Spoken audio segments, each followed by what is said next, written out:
Amigos y amigas, para mí es nuevamente un placer estar con ustedes aquí en ZBR TV Online, la nueva forma de hacer televisión. Agradezco nuevamente al productor Rodrigo por darnos su espacio y este tiempo para estar con ustedes. Recuerden que este es su programa A Tu Salud, hashtag A Tu Salud, ATS con mayúsculas. Recuerden que tenemos Facebook, Twitter y YouTube. Ahí están varios programas, no solo de A Tu Salud, sino de toda la gama de programas que tiene aquí ZBR TV Online. Y nuevamente agradecerles porque este es su programa, este es el programa para ustedes y estamos para ustedes. El día de hoy voy a agradecer la presencia del doctor Daniel García Imperial. Doctor, muchas gracias por aceptarme la invitación a tu programa. Él es pediatra y tiene subespecialidad en alergia e inmunología. El día de hoy vamos a tocar un tema muy importante, pero como siempre, doctor, me va a tomar un poquito de tiempo para saludar a nuestros fans, que gracias a Dios cada vez somos más. Ya también tenemos likes, pues ahora sí que yo les digo que de pasillo o de comedor, porque, oye, no sé, te hemos visto el programa, etcétera. Agradezco mucho, es en serio. Vamos a saludar a Mitsu HJ, Héctor Ordaz, Claudia Moreno, Angie Escalona, Pau Ortega, Antonio R. Vargas, Rocío Rodríguez, Mariela Luna y como siempre, y se me andaba olvidando, a mi esposa y a mi hija, Julia y Lía, muchas gracias, la verdad es que sin su apoyo no estaríamos por aquí. A Inés Mendoza, Grace Ayala, Carla Yadira, Roberto Ayala, fanáticos aquí, gracias, la verdad. Lupita Serrano, gracias nuevamente al Colegio Médico de Querétaro, a Cro Colmed por seguirnos, la verdad es que para mí es un honor que nos sigan. Luis Ornelas, Iván Martínez, a Piedra, Papel y Tijeras, a Edgar Eduardo, Takenobu Iryoji Yamaguchi, muchas gracias, la verdad, por seguirnos. Flor Malagón, a Gaby Frías, a Telma de Dios, una amiga, a Yaya Castañón, Verónica, Cristian Rosales, Clara Hernández, Betty Alba, y un muy fuerte y especial saludo a mis compañeros de BNI Nexos Querétaro. La verdad es que muchas gracias, nos están dando muchos likes, a Gaby, a Monse, a Héctor, al tocayo contador Ramón, muchas gracias y un saludo especial a todo el personal del Hospital H+. La verdad es que es un gran hospital, muchas gracias por todas las facilidades que nos dan. Y te voy a dejar los micrófonos, mi estimado doctor Daniel, porque creo que es un tema muy importante el que vamos a tocar hoy, que es rinitis alérgica. Para empezar, hay muchos mitos y creencias sobre esto y me gustaría que nos pudieras empezar a comentar sobre la definición del mismo, por favor.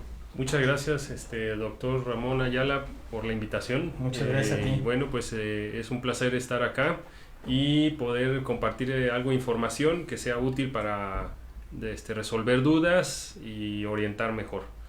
Bueno, en cuanto al tema de rinitis alérgica, la verdad es que elegimos esto puesto que es un padecimiento muy común, involucra a mucha población, causa mucha carga económica en cuanto a problemas de salud y claro, pues por lo mismo representa un problema importante a nivel global, a nivel mundial.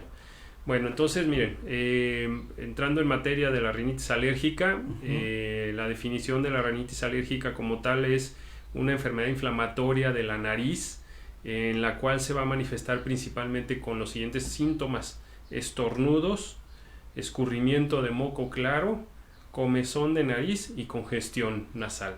Son los 4 puntos cardinales de la rinitis alérgica. En realidad eso es lo característico y típico de todo paciente con rinitis alérgica. Sin embargo, también es muy común encontrar en los reportes médicos e información médica que existen un tanto más de padecimientos de rinitis no alérgicas, a las cuales también debemos estar enterados los médicos y hacerlas ver al paciente cuando el caso corresponda. ¿Por qué? Porque si, como la información estadística indica, si encontráramos o documentáramos a todos los pacientes con rinitis, la mitad, es decir, 50% corresponde a rinitis de origen alérgico. Wow. 30% corresponde a rinitis no alérgicas, que son básicamente patologías meramente nasales. Y 20% son rinitis no alérgicas que se asocian a otras enfermedades. Entonces, en realidad hay que conocer los otros padecimientos también, pero vamos a enfocarnos hoy nada más a ese 50% que corresponde a la rinitis específicamente alérgica. Entonces, ya dijimos, la rinitis alérgica se va a caracterizar por estornudos, escurrimiento de moco claro, comezón de nariz y congestión de la misma nariz. Luego, estos síntomas van a variar a través del tiempo y eso quiere decir que va a haber ocasiones o tiempos en los cuales el paciente tiene algunos o todos los síntomas y otros tiempos en los que no los tiene. Eso depende de los factores que la activan y eso tiene que ver básicamente con el alérgeno con el cual el paciente es alérgico. Y si el paciente se expone va a activar o denotar sus síntomas. Y es por ello que puede haber variabilidad en el tiempo, porque no todo el tiempo va a estar en la misma cantidad o exposición el paciente a lo que es alérgico. Entonces va a haber ocasiones o tiempos en los cuales tenga más o menos de unos síntomas o de otros. Y es por ello importante todo eso, la verdad. Y es por ello que no siempre el paciente va a decir, sí, todos los días estornudo, moqueo, tengo comezón y congestión. Pues exacto, pues no todos los días. Exacto. Sí, muy comúnmente es más el estornudo y el moco, pero a veces puede variar a los otros síntomas predominar. Entonces, preguntar como médico siempre las 4 características y que puede tener variabilidad a través del tiempo. Ahora, efectivamente, también hay diferentes presentaciones de acuerdo a las edades. No es lo mismo. Importante. No es lo mismo un bebé, o mejor dicho, un niño preescolar, o sea, un niño que va al kinder, a un niño que va a la primaria, un joven adolescente, o el adulto, e incluso el adulto mayor. También sabemos que los niños más pequeños, incluso los preescolares, en ellos va a predominar mucho el moco y la congestión. En los niños escolares, adolescentes, ahí predomina sobre todo el estornudo y la comezón. Y de ahí en adelante hay variabilidad en todos los síntomas. Sin embargo, donde se vuelve a diferenciar es en el adulto mayor. El adulto mayor predomina mucho la congestión. En cambio, casi no tienen escurrimiento de moco ellos. ¿Sí? Les da más problema la congestión nasal que los demás síntomas. Entonces, de acuerdo al grupo etario o grupo de edad, entonces hay una variabilidad de síntomas también. Bueno, eso corresponde en cuanto a las manifestaciones clínicas. Luego, hablando de epidemiología, ¿qué tanto carga de este padecimiento en la población? En general, sabemos que hasta el 40% de la población puede padecer rinitis alérgica. En México esto anda alrededor del 20 a 25%, pero hay países donde han reportado hasta 40%. Vaya, bastante alto. Sí, es una enfermedad muy común, o bueno, con una carga importante. Hay estudios epidemiológicos como el ARIA o encuestas epidemiológicas por países que han evidenciado eso. 30%, 20%, hasta el 40%. Por ejemplo, Estados Unidos y algunos países europeos reportan ese 40%. Entonces, casi la mitad de su población padece rinitis alérgica en algún momento de la vida. También la carga económica que esta representa. Sí, eso es muy cierto. Por ejemplo, en Estados Unidos han calculado que un paciente por año gasta entre $500 a $1,200 por año para esta enfermedad. En México, obviamente por costos esto es menor, pero trasladado a dólares es una carga importante de gasto económico que representa para el padecimiento. Y bueno, son billones de dólares que utilizan, por ejemplo, en Estados Unidos por tratamiento para toda la población por este padecimiento. Oye, Doc, y una preguntota, ¿esta carga se puede ver modificada por la falta de un buen diagnóstico previo? Sí, claro. Efectivamente, la enfermedad no tratada o no bien tratada, pues carga más trabajo, más pérdidas de días de labor de trabajo, más pérdidas de escuela y más gastos económicos. Y entre mejor tratado, pues efectivamente tendrá una mejor evolución, menos gastos económicos. Perfecto. Por ejemplo, ahí en ese punto, con respecto a la carga económica, También han hecho diferenciación entre el tratamiento más temprano y apropiado, el tratamiento tardío. También hay diferencias en costos, sí. Y sí lo han visto que reduce un 50% aproximadamente cuando los tratamientos se ejercen de manera temprana. Claro, eso involucra que la población esté informada, que todos los médicos estemos informados y que tratemos adecuadamente. Es por ello que pues es conveniente hacer educación médica continua, claro, para ofrecer mejores herramientas de diagnóstico y tratamiento. Oye, Doc, una preguntota. Si el niño nació sin datos de rinitis alérgica, ¿se puede desarrollar? Bueno, de hecho, realmente las enfermedades alérgicas se van haciendo a través del tiempo. Escuchen eso, eso es muy importante, porque luego son creencias de, si yo no lo tenía, ¿por qué me dio? Exacto, sí. Sí, no se nace ya padeciéndolo, en realidad se hacen a través del tiempo. Pero sí juega papel la carga genética. Es muy común encontrar pacientes con padecimiento alérgico que son hijos de un papá o mamá alérgicos. Wow, entonces, por ejemplo, para rinitis alérgica y asma, que son los dos padecimientos más comunes y que cargan mucho problema, entonces se sabe que si un papá o mamá padece alguna alergia, existe el riesgo de 30% de padecerlo los hijos. Si los dos papás padecen alguna enfermedad alérgica, o la padecieron, eso no quiere decir que la tengan actualmente. ¿Escucharon? O la padecieron, eso es muy importante. Sí, algo, aunque haya sido de niños, pero la padecieron, eso ya tiene información genética para heredarlo a los hijos. Entonces, si los dos papás padecen o padecieron, sube hasta el 65%. Wow. Si los dos papá, mamá y mamá padecen o padecieron la misma enfermedad alérgica, 90%. Es así como que pues sí, prácticamente ahí te vaya tu herencia, ¿no? Exacto. Entonces existe riesgo por los antecedentes familiares.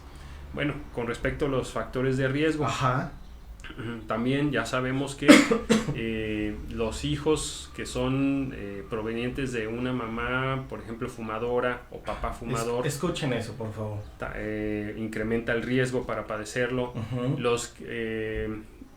Aunque esto no ha aportado mucha información, pero sí ha hecho factor predictor o factor de riesgo el nacimiento por cesárea, el que no hayan alimentado a su bebé con seno materno al menos 6 meses. También se ha asociado el bajo peso al nacer a rinitis alérgica y el padecer infecciones respiratorias virales en los primeros años de la vida. Eso asocia mucho a factores de riesgo para rinitis alérgica. Otro factor, es la contaminación ambiental. Wow, tocaste un tema sumamente importante. Sí. Eso está bien documentado, que quienes viven en zonas más contaminadas o incluso cercano a avenidas grandes, que eso se refiere cuando son 2 carriles de cada lado, ida y venida, existe por el tráfico mismo mayor riesgo de contaminación, y las personas que viven cercanas a esas avenidas tienen mayor riesgo de padecerlo. Claro, el exponerse, aunque como tal no está visto cuál o más o menos alergeno ejerce mayor efecto sobre la enfermedad, pero el exponerse al alergeno que uno va a desarrollar alergia, eso también juega papel. Es decir, si yo no me voy a exponer a lo que me va a causar alergia, pues no lo voy a presentar, hasta que me exponga, voy a manifestar la enfermedad. Oye, ahorita que tocaste ese tema, nos llegan a consultorio, teniendo en cuenta también la mala diagnóstico que luego llegamos a hacer por la cuestión de la falta de conocimiento, los pacientitos que dicen, oye, fui a la Ciudad de México, regresé y estoy mal.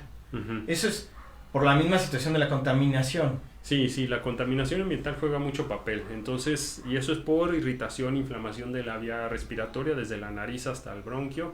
Pero en el caso de la nariz, por rinitis alérgica, si padece rinitis alérgica, se expone a contaminación, exacerba los síntomas.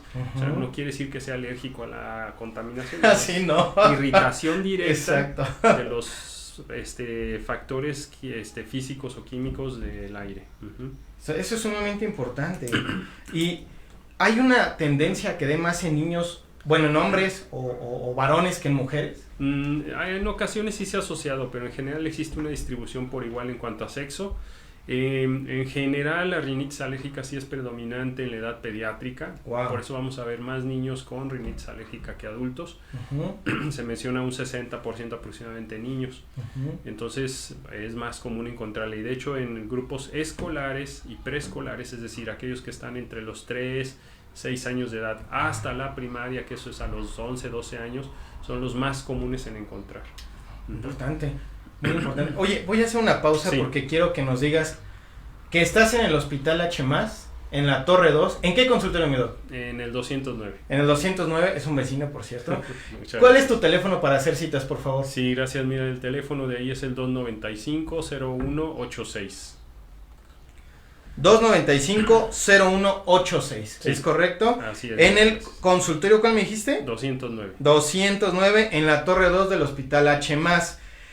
La verdad es que quiero hacer mucho hincapié en esto, mi estimado doctor, la cuestión del buen diagnóstico, porque no es que esté peleado, y lo he dicho 1000 veces en este programa, con las farmacias y sus médicos de al lado, pero oye, me llegan, y yo creo que a ti te llegan mucho más, niños que empiezan con los síntomas que tú me dices, y les dan amikacina, ciprofloxacino, penicilinas, que luego ya ni hacen. ¿Qué onda, Guido? ¿Qué nos puedes decir al respecto antes de pasar a lo demás? Sí. Para nuestros médicos, colegas, enfermeros, sector salud que nos ven todos los días. Bueno, sí, efectivamente, ahí lo importante es la educación médica continua. Es Ujú. decir, tenemos que enseñar a los médicos, y eso involucra pues a nosotros, a los organismos de médicos, a las escuelas de medicina, Uh-huh. a todas las partes que involucran a la formación de médicos. La verdad es que lo importante es informar del padecimiento, enseñar a los médicos y que los médicos trasladen esta información al paciente. Muy importante. Y de ahí deriva lo que decías, de decir, si no existe un buen diagnóstico, no hay un buen tratamiento. Uh-huh. Entonces, como ya dijimos, la rinitis alérgica se caracteriza por los 4 síntomas cardinales y estos van a variar a través del tiempo. Eso no es un padecimiento infeccioso, entonces es un padecimiento inflamatorio crónico, por lo cual entonces van a requerir medicamentos antiinflamatorios, Exacto. no van a requerir antibióticos. Sí se van a infectar algunas veces, sí, pero no todo el tiempo. Exactamente. ¿Sí? Entonces, lo principal es desinflamar. Uh-huh. Entonces, lo veremos más adelante en la parte de tratamiento y hacer hincapié. Es un padecimiento inflamatorio, hay que desinflamar.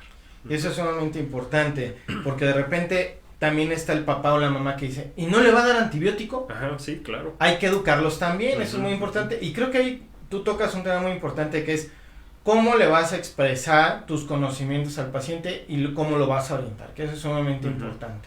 Ajá. Y volvemos a lo mismo. Si no ven mejoría, pues acudan con el experto, acudan con el doctor Daniel, por favor, Sote, que él es pediatra, tiene subespecialidad en alergia e inmunología, y qué mejor que esta situación. Ahora, ya hablamos algunas cuestiones de factores de riesgo. ¿Quisieras ahí meter algún otro factor de riesgo importante que no hayamos tocado ahorita?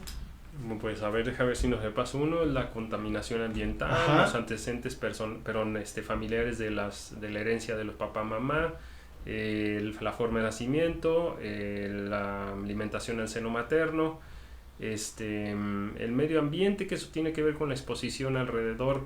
Pero bueno, ahí alrededor, por ejemplo, hay estudios que han demostrado que Ujú. la presencia de una mascota, sobre todo perro, en los primeros, bueno, desde el embarazo, durante y al nacimiento del bebé, puede proteger de cierta manera con la presencia de rinitis alérgica y algunas ¿Proteger? otras. ¡Wow! Proteger. Y quizás son las únicas del medio o de alrededor de las personas. Y fíjate que luego muchas veces llegan a consulta, es que tengo un perro, ¿va a ser por eso? No. ¡Wow! ¡Qué interesante! Y eso tiene que ver con la teoría de la higiene, es decir, se ha visto que en las últimas décadas o las décadas previas, que recientemente ejercemos mucha limpieza alrededor de la familia y de las personas, Fíjate. eso disminuye la presencia de muchas bacterias a nuestro alrededor, en nuestro medio ambiente, pues en la casa, las habitaciones, los alimentos, nuestra persona, es decir, nuestro cuerpo, nuestra ropa, etcétera, menos gérmenes. Eso nos hace cambiar una respuesta inmunológica de cierta manera, pues en teoría más limpia, sí, pero también con procesos inflamatorios crónicos como lo es la alergia. Qué interesante. Y entonces en poblaciones donde han encontrado por evidencias epidemiológicas de que quien tiene, por ejemplo, la mascota dentro de casa, perro, desde antes, durante y el embarazo y el nacimiento del bebé en los primeros meses o años de la vida, eso protege por la presencia de los gérmenes que arrastra el perro al interior de la casa. Wow. Entonces se ejerce cierta protección. Donde se ha visto esto de manera más importante es en estudios donde evidenciaron poblaciones que vivían en zonas rurales, comparados con las zonas de la ciudad, personas de la ciudad, la diversidad de gérmenes de la zona rural con animales y granja, comparados con las personas que viven en ciudades, en apartamentos y casas bien limpias o muy limpias. Exageradamente limpias. Entonces hay mayor presencia de enfermedades inflamatorias alérgicas en la ciudad comparadas de las de la zona rural. Oye, se me vinieron varias ideas a la mente. La realidad. Es en serio, es que de repente ahora entiendo por qué los pediatras dicen, deja que se ensucie, deja que juegue, deja que experimente. Tú nos acabas de dar la noción científica de si me lo pones en una burbuja, va a tener consecuencias porque no está teniendo contacto con la naturaleza, literalmente, ¿es correcto? Sí, de cierta manera eso tiene esa ventaja, aunque también tengo que ser cuidadoso en expresar esa idea porque, claro, exacto. Porque no se vaya a tomar con la indicación de expóngase ahora toda la tierra y suciedad posible. No. Que esta maniobra ha sucedido a través de las décadas y se ha evidenciado por esos cambios, por la transición que se ha hecho en la industrialización de la población, en la modernidad, etcétera, pero sí se han visto esos cambios y la asociación de ambos estilos de vida tiene sus consecuencias. Entonces, tómese con precaución. Sí, claro. Siga mejor las recomendaciones que son evidentemente válidas. Sí, por supuesto. Si una mascota dentro de la casa puede ser útil, sí. Exacto. Pero en todo caso, si uno quisiera ejercer toda la protección posible para que la zona rural me dé protección o ayuda para ejercerme o tener menos enfermedades alérgicas, pues mejor me voy a vivir a una zona rural. Claro, o sea, realmente dejarlos jugar, que tengan contacto con un picnic, no sé, se me viene a la mente, que acaricien al perrito. Sí. O sea, que sean niños, pero tampoco llevarlos a la exageración de, ahora no te baño 3 días, de ahora no limpio la casa 2 semanas, pues no, tampoco. No, hay que ser mediados y tener consideración de todos los detalles, porque pues también el exponerse a mucha contaminación, o mejor dicho, a mucha suciedad, pues también ahí entra la parte de las enfermedades infecciosas. Wow, pero qué interesante, la verdad es que sí.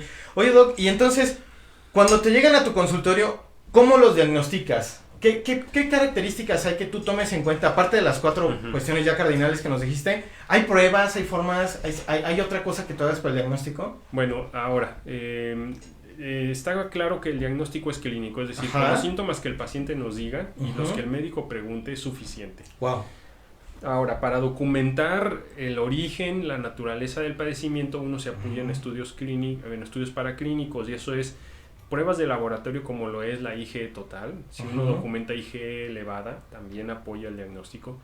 Una citología de moco nasal, que en la mayoría de los casos vamos a encontrar eosinófilos en el moco nasal, los cuales no están normalmente presentes ahí. Y en ocasiones también una biometría hemática puede ser útil para encontrar eosinófilos elevados en sangre. Acuérdense que los eosinófilos habitualmente no suben alrededor del 3 a 4% en sangre. Eso significa no tener más de 500 células por microlitro de eosinófilos en sangre. Si se encuentra uno más elevado, así es el caso. Y luego, para documentar el origen del padecimiento alérgico, se realizan las pruebas de alergia. Muy importante. En general, y de manera muy evidente, se sabe que las pruebas cutáneas de alergia tienen una mayor sensibilidad y especificidad para documentar la alergia para este padecimiento. Existen también pruebas en sangre, pero estas tienen menor especificidad y sensibilidad para este caso. Entonces, uno hace ese procedimiento, pruebas cutáneas de alergia. Ahí uno documenta el alergeno a lo cual el paciente es alérgico, que generalmente para rinitis alérgica son los alergenos del ambiente, ya sea ácaros, pólenes de pastos, árboles o malezas, hongos de humedad o también pueden ser las mismas mascotas, generalmente perro o gato, que es lo que más convivimos. Entonces, eso es lo que habitualmente induce el padecimiento alérgico. Y luego entonces, ya documentado con ese procedimiento, uno pasa a la parte del tratamiento. Antes de llegar ahí, Doc, te voy a interrumpir tantito. ¿Nos puedes decir un poquito cómo son las pruebas cutáneas? ¿Por qué? Luego me llegan y me dicen, oye doctor, ¿me lo van a picar? Y se imaginan una jeringota de este tamaño, ¿no? ¿Cómo son ahí un poquito esta situación? Bueno, no es picar, en realidad es muy sencillo. El método se llama prueba de prick, que significa rascado o raspado. El método es bastante sencillo. Por ejemplo, en los adultos o jóvenes se realiza en los antebrazos, en los pequeños, sobre todo escolares y preescolares, en la espalda. Es muy sencillo. Se coloca una gota de cada uno de los alergenos en la piel y después con una lanceta se raspa la piel. Insisto, se raspa. Escuchen, ¿sí? Eso es muy importante. Nada más se raspa. Y eso significa que de las 7 capas de la piel que tiene, o tiene 7 capas, solamente se debe de hacer un rascado entre la primera y la segunda. En realidad es muy sencillo, es muy poco molesto, sí molesta, pero es muy poco, por la profundidad que se ejerce del raspado, ese es pequeño. De hecho, no sangra la piel, no debe de sangrar la piel a la hora de hacer ese procedimiento. Ahora, existen también otros dispositivos para los pequeñitos que se llama prickers o multitest. Eso es un cepillo pequeño, o se llama, lo conoce la gente como una arañita, porque tiene varias patitas con unos piquitos donde se coloca el alergeno y ese va a la piel, uno lo presiona, inmediatamente ahí pica a la piel, igual sobre las capas superficiales, y en ese momento introduce el líquido, inmediatamente. Y uno espera después 15 minutos. En esos 15 minutos va a hacer reacción el alergeno en la piel y va a formar la reacción, como vamos a ver, una roncha y rojo si es positivo. ¿Sí? Si es negativo, nada más se va a ver la zona roja donde picó la lanceta o el dispositivo. Entonces, ya identificados esos serán los alergenos a los cuales el paciente es alérgico. Wow, muy importante y muy interesante la técnica. Prácticamente en media hora, a lo mucho en 1 hora, tenemos todo el procedimiento. Wow, es súper rápido. Sí, es rápido. Porque la mayoría de la gente dice, ¿y cuánto me va a tardar? No, rápido. Bien hecho en 1 hora. Bien hecho, ya escucharon. Al término de todo, o sea, inicia uno, le explica, coloca la prueba, hace la lectura, explica al paciente. 1 hora se toma uno para realizarlo. Excelente. ¿Sí? Y entonces de aquí, teniendo en cuenta ya este tipo de diagnósticos, nos vamos al tratamiento. Sí. Para nuestros amigos, tanto no médicos como del área de la salud, ¿qué nos puedes hablar al respecto? Bueno, entonces vamos a mencionar primero los cuidados generales. Ya dijimos que como es un padecimiento inflamatorio crónico, entonces debemos de quitar los factores que nos hagan inflamar la nariz. Y eso va a ser básicamente también la contaminación ambiental, los cambios de clima importante, y la hidratación adecuada de la nariz. Por ejemplo, si un paciente está en una zona muy contaminada, pues hay que pedirle que se prevenga, evite esas exposiciones. Si no puede retirarse de ahí, pues entonces use medidas de protección como un cubrebocas para evitar la exposición directa de los contaminantes, incluso de los alergenos. O sea, si el alergeno es un polen, pues con un cubreboca evita la exposición de manera importante. Lo otro es la hidratación de la nariz. La mucosa nasal, como otras mucosas, por ejemplo la boca, los ojos, etcétera, también tiene posibilidades de secarse o de, por la misma inflamación, estar continuamente seca. Entonces hay que hidratarla. Por eso existen diferentes presentaciones, ya sean sprays nasales, o uno mismo puede aplicarse duchas o lavados nasales para hidratar y lubricar la nariz, ¿sí? Entonces, lubricar la nariz es importante. Limpiarla también. Por ejemplo, si estuve todo el día afuera y anduve para arriba y para abajo, salí a caminar, estuve en el parque, estuve caminando al lado de la calle, entonces pues voy a traer en mi nariz alergenos, polvo, contaminantes, etcétera. Entonces tengo que limpiarla. Igual con los preparados de spray nasal para limpieza, una ducha nasal o lavado nasal también es útil. Remuevo todo ese material que no debe estar ahí y va a estar más limpia, más homogénea la mucosa nasal. Entonces los cuidados son importantes. Luego, pasando a la parte de los medicamentos. Los medicamentos es la parte segunda o muy importante para mejorar los síntomas. Ahora, la piedra angular de los medicamentos para el tratamiento de la rinitis alérgica son los esteroides nasales. Okay. Y no se asusten, son esteroides nasales. Exacto. No esteroides tomados ni inyectados. No se van a poner así, nada para el estilo. No, son medicamentos muy seguros. Ajá. Existen estos medicamentos desde hace varias décadas, ¿sí? Por lo menos desde antes de que yo estudié medicina. Entonces existe mucha evidencia científica de seguridad por estos medicamentos. Ajá. Entonces hay varios en el mercado: mometasona, fluticasona, budesonida, triamcinolona, etcétera. Varios disponibles y diferentes presentaciones. Algunos vienen en forma acuosa, otras con algún glicerinado, etcétera, con la intención de hacerlos más seguros, menos molestos y más eficaces para el tratamiento. Okay. Luego entonces uno utiliza estos medicamentos en forma de sprays nasales. Se aplican 1, 2, hasta 3 o 4 veces al día en cada fosa nasal, dependiendo de la severidad. Uno va a indicar menos cantidad de uso al día, entre menos severo sea el caso, claro, más veces al día si es más necesario. Entonces, insisto, esa es la piedra angular, esteroide nasal. Luego de ahí siguen otros apartados de medicamentos, como son los antihistamínicos orales. Llámese loratadina, cetiricina, fexofenadina, levocetiricina, desloratadina. Medicamentos antihistamínicos que son de segunda generación, nuevos y más eficaces, más seguros también, es decir, con menos efectos secundarios. Como los anteriores ya los sucedía, actualmente ya no. O sea, la sedación, los efectos cardiovasculares, etcétera, son bastante seguros. Incluso los neurológicos, que asociaban un poco a la sedación intensa, algunos asociaban a crisis convulsivas, estos ya son muy eficaces, pero muy seguros, bastante eficaces. También existen, pero bueno, estos se van a tomar de manera regular, 1 o 2 veces al día también. También existen antihistamínicos en forma nasal, en spray nasal. Existen prácticamente 2 presentaciones aquí en México. Y bueno, son muy útiles porque estos nos van a ayudar sobre todo al síntoma del moco o lo que es el escurrimiento nasal. Ayudan un tanto más también a la congestión, pero sobre todo al moco nasal. Entonces, cuando haya presencia de mucho moco, el antihistamínico intranasal ayuda mucho.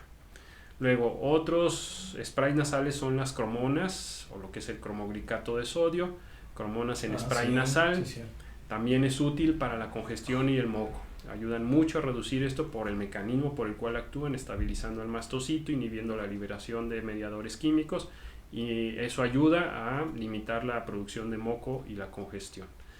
Luego, otra parte de medicamentos son los antileucotrienos. En México existen 2, pero prácticamente comercial solamente para uno, el Montelukast. Sí, exacto. Y bueno, es un medicamento muy eficaz, bastante seguro.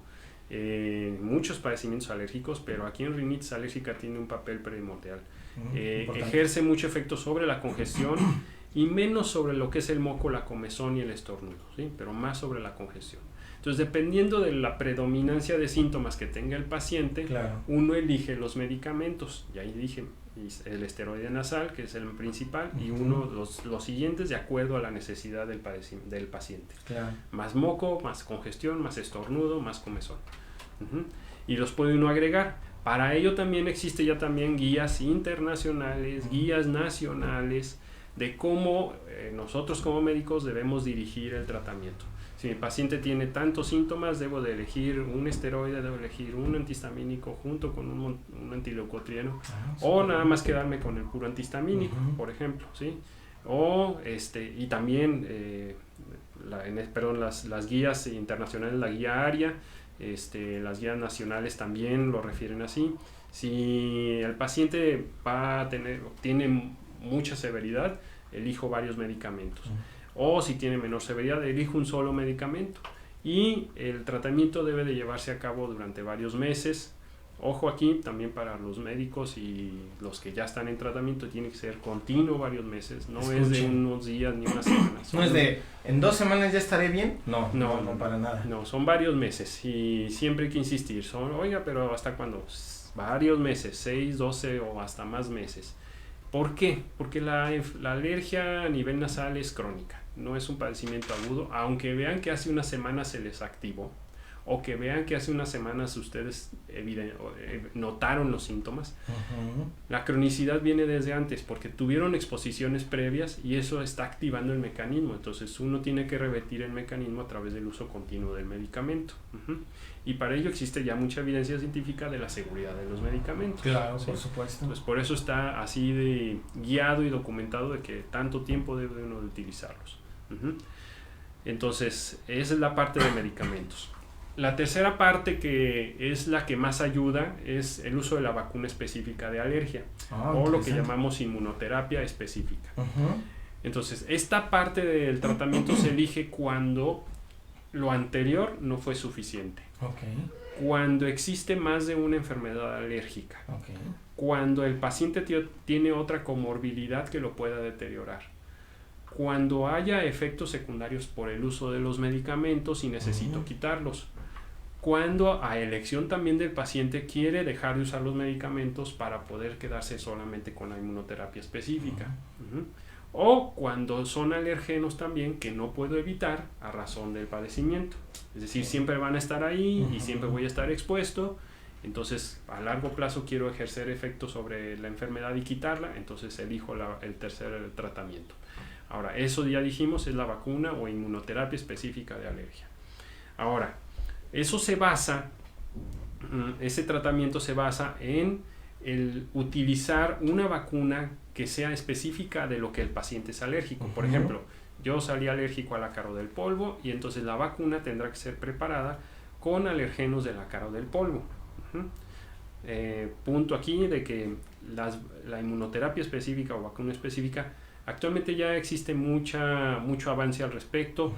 Los laboratorios que fabrican y producen los alergenos, tanto para diagnóstico y tratamiento de la alergia, son bastante eficaces, muy buenos. Hay mucho avance al respecto y seguirá siendo mejor todavía en los siguientes años. Cada día van avanzando más.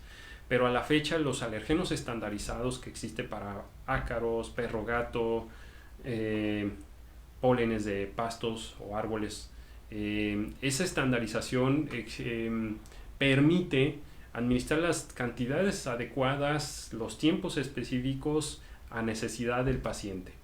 Y luego entonces esa vacuna va a ser de la siguiente manera. Se trata de ir administrando de menor a mayor concentración del alergeno, de lo que el paciente es alérgico, a través del tiempo. Y eso va a inducir cambios inmunológicos suficientes en el paciente para que el paciente baje ese mecanismo, induzca tolerancia y que a la hora del paciente exponerse a lo que le causa alergia no le active los síntomas. ¿Por qué? Porque el paciente ya lo tolera, ya no le activa los síntomas que le inducía antes ese alergeno, ¿sí? Y para ello tiene que administrarse también por un tiempo continuo durante al menos 3 años seguidos. Eso también a recomendación de guías internacionales, Asociación Nacional también ya lo ha evidenciado de que es más eficaz en los 3 años seguidos. También punto aquí, es muy común que nos lleguen pacientes y digan, oiga, pero la vacuna de una vez o la vacuna de una vez al año, no, hasta la fecha no se ha hecho esa vacuna, no existe, son seguramente otras maniobras, pero no lo hay todavía. Mágicas a veces. Sí hay un esquema distinto en algunos países, no se hace aquí en México porque no es el caso, pero en países donde les da una polinización muy intensa por estaciones, por ejemplo primavera, otoño, etcétera, donde les llega mucho polen de árbol o de un pasto, una maleza. De repente les llega por los cambios estacionales o cambios de clima de manera importante mucho polen y se ponen muy mal los pacientes en ese tiempo. Entonces lo que hacen es vacunar antes y durante la estación. Pero así lo harán durante tantos años se necesite. En cambio aquí en México todavía no hemos llegado a eso. A lo mejor algún día llegaremos, pero aún no.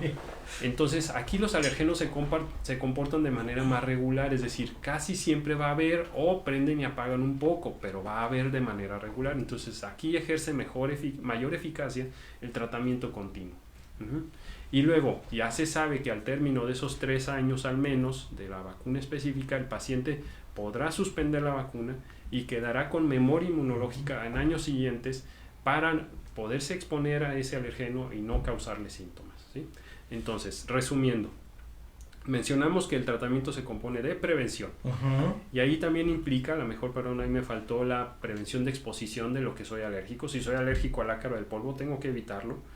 Y ahí es, pues sí, limpieza, aseo dentro de la casa, quitar los sitios donde se almacenen los ácaros. La prevención también dijimos de la limpieza de mi nariz, el aseo nasal, el evitar la contaminación ambiental. Segundo punto es los medicamentos. Ya dijimos los esteroides nasales, antihistamínicos orales, antihistamínicos nasales, cromonas y antileucotrienos. Y la tercera parte, la inmunoterapia o vacuna específica de alergia. Entonces, uno elige los 3 pasos si es necesario de acuerdo a los puntos que mencionamos hace rato. O puedo quedarme con los primeros 2, que es lo más común, es decir, solamente prevéngase y haga uso de los medicamentos. Y muy comúnmente los pacientes mejoran, se mantienen bien con ello. Y pasan al tercer paso solamente si necesita por las otras indicaciones. Doctor Daniel, pues creo que nos has dado una gran plática sobre lo que es la rinitis alérgica, y yo creo que mis compañeros y compañeras del área del sector salud, pues nos hemos quedado impresionados con esta cuestión, no solo del diagnóstico, que es meramente clínico, sino también del tratamiento. Yo creo que muchos de nosotros no sabíamos que había duchas nasales, para empezar, entonces eso es muy importante. Vuelvo a comentarles, el doctor Daniel García Imperial, él es pediatra con subespecialidad en alergia e inmunología, está en el hospital H+, en la Torre 2, en el consultorio 209, citas al teléfono 295-0186. Se nos acaba el tiempo, la verdad es que es un tema que da para mucho. Doctor Daniel, te agradezco en serio infinitamente que hayas estado con nosotros. Muchas gracias. Te hago la invitación abierta para próximos programas. Si tienen algún pacientito, niño, joven, adulto o adulto mayor con las características que acabamos de ver, por favor acudan con el experto. Eso es muy importante porque de repente pues no damos el tratamiento como debe de ser y volvemos a lo mismo, cuesta a la larga mucho más dinero. Nuevamente, gracias a mi productor Rodrigo, muchas gracias por tu tiempo, por tu espacio. Nuevamente gracias a todos ustedes, porque este es su programa. Les recuerdo que nos den like, que nos den comentarios, que nos pongan lo que quieran oír, que nos compartan con sus amigos aquí en Facebook por ZBR TV Online, la nueva forma de hacer televisión. Recuerden que tenemos Twitter y YouTube. Y la verdad me quedé muy picado. Espero nos aceptes otra próxima invitación, por favor, gracias, para hablar de asma, que es también muy importante en este tipo de situaciones en los pacientes pediátricos. Nuevamente con el doctor Daniel García Imperial, muchas gracias. Los espero el próximo miércoles a las 8 de la noche. Y muchas gracias a todos ustedes. Nos vemos la próxima semana. Hasta luego.